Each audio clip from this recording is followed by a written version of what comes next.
आम्हाला बुधवारी सांगितलं गेलं कामाला यायचंय नाईटला.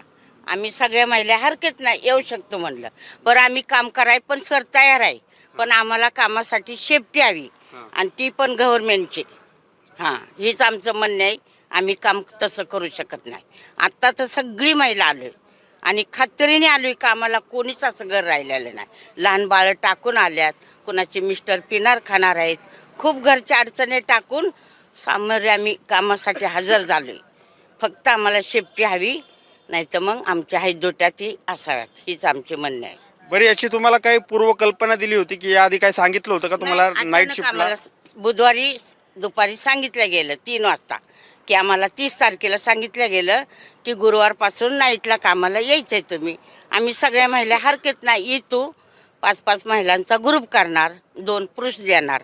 बरं आम्ही ती पण मान्य केलं, पण फक्त आम्हाला प्रूफ हवा की आमच्यासाठी आम्हाला काय घडलं तर त्याची काय दखल घेणार तुम्ही, जोखमदारी काय घेणार. खरं तर तुम्ही कुठून